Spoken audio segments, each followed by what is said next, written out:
het my stil teenwoordigheid gehuiwer toe jy kom afskeid neem het.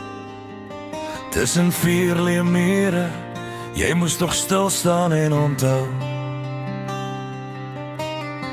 hoe ons gepraat het, tot die kerse deel geraak het van die grynuittafel in die kombuis, die kamer waar ons verstrengel beloof het.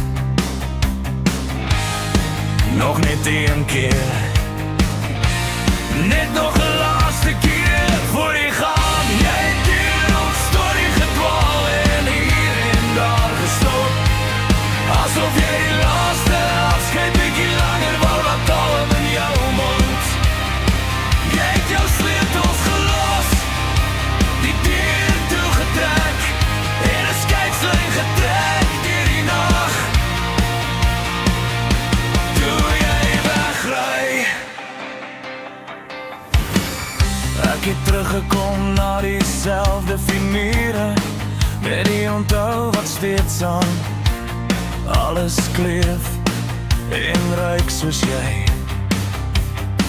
Na hierdie kamer waar ons skadu wees, steeds teen die mure.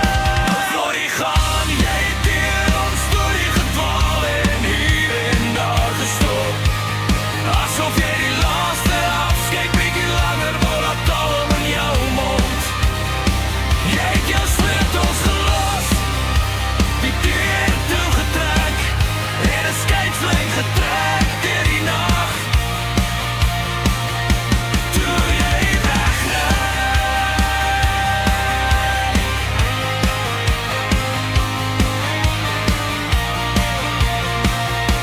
toe jy wegry.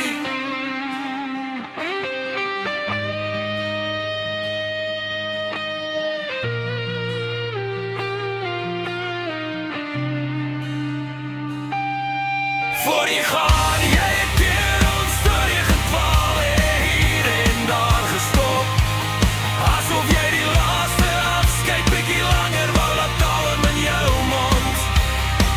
Jy het jou sleutels gelos, die deur toegetrek en